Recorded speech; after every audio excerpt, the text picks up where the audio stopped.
And I'm Audie Braun. On November 1st, Toronto Operetta Theatre opens their 2024-25 season with Sigmund Romberg's beloved operetta, The Student Prince. In 3 performances only, you'll be swept away by seductive melodies and twists and turns in a rather complicated love story. Well, on the phone this morning is TOT's General Director, Guillermo Silva Marin. Good morning and welcome to Classical Mornings. Morning. Good morning, Jean and Addie. It's great to be back here with Yes. you. So, Guillermo, tell us why this operetta by Romberg has remained a favorite of yours and why it continues to charm audiences to this day. Well, it was a huge success in Broadway in 1924 when it premiered there at the Jolson Theater.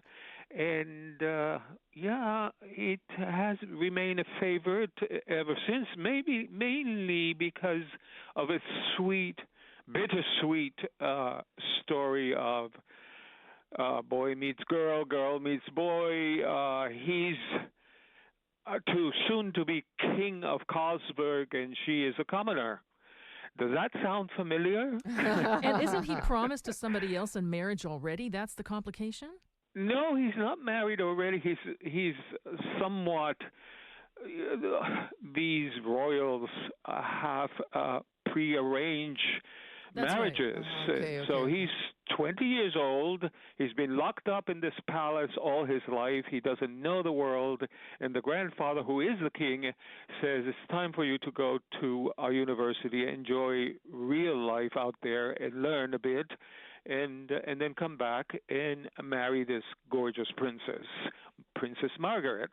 So he goes to Heidelberg, one of the top universities in Europe, Right. especially in Germany. And so, being free, he goes a little bit wild. And he falls in love with this beautiful commoner girl. She's a waitress at the inn of Heidelberg. She sings beautifully, lots of high C's. Wow. And of course, who can resist a soprano and her high notes? So she's very charming, and they fall in love. All right. So speaking about charming people, who is playing that role? Kathy is Brooke Mitchell, Okay. a new find for TOT. Oh, She's lovely. making a debut. Mhm.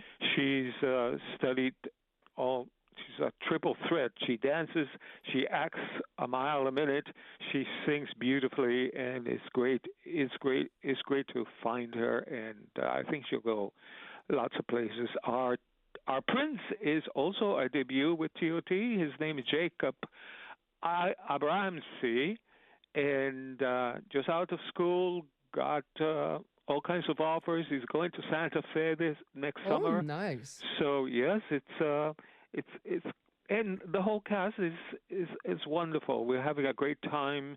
The story is a little bit convoluted, but basically, his grandfather died. He's then becomes the king, and he's about to then marry by decree, I suppose, and must go back to Heidelberg and say goodbye to Kathy. Mm-hmm. And that's how it ends. It's bittersweet because, of course, Kathy is going to go back to Vienna where she came from. She's going to marry her earlier lover, boyfriend, and he is going to accept Margaret as his wife. So, and in the meantime, they sing most wonderful things. One of the big tunes is "Drinking Song." Oh, sure. And in 1924, the U.S., even Canada, was going dry because of the prohibition. And there are all kinds of songs about drinking on stage while the people in the audience are dying because they want to have a glass of wine or they want to drink some beer. Sure, of course. And so they applauded and shouted, "Yes, let's have this prohibition law gone." and the one thing, there are many things that is wonderful about the Toronto Operetta Theatre, but one of the main things is how you promote young singers. Mm-hmm. And you Yes. find them and you listen to these great talents and you bring them on the stage and they learn so much from you, Bill. Thank you. It's the mandate of the company, and we are entering our 40th year. Can you Woohoo! imagine? Yes. 40 years! My goodness! But anyways, we are having a great time, and we have dedicated all those 40 years Fantastic. to do a fabulous mix between established singers and emerging singers. So we are able to give these emerging singers leading roles That's such a and wonderful have thing. their taste at the stage and learn, and then go on to wonderful careers. Do you There's think that- many of them. Do you think that operetta is a natural springboard for a developing voice?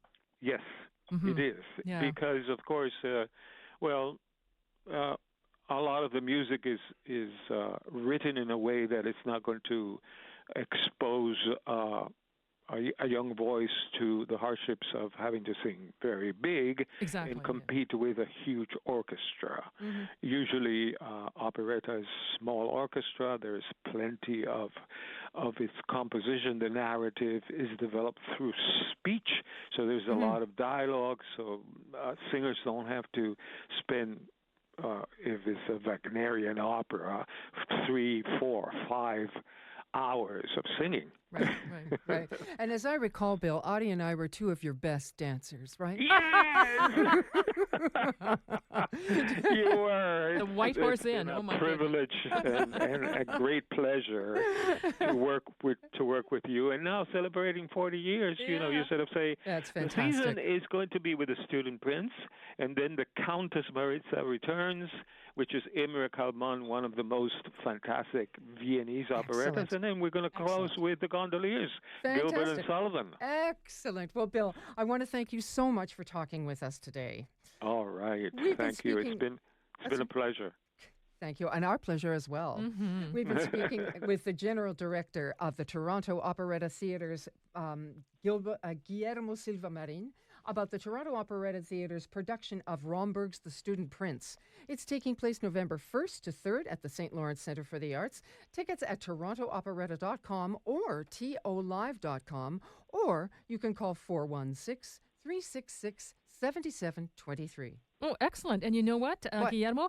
We found a Yeah. bit of music here. We're going to give Oh, you the yes. Serenade from the Student Prince by Zygmunt Oh, Romberg. wow. Yeah, that's the climax of this operetta. Is that Exactly. serenade. We're going to It's play that right beautiful. now. Carmen Dragon Yes. conducts the Hollywood Bowl Orchestra to put you in a good mood. Hey! Bye, Okay. Bill. Bye-bye. Thank you. Bye. Bye-bye.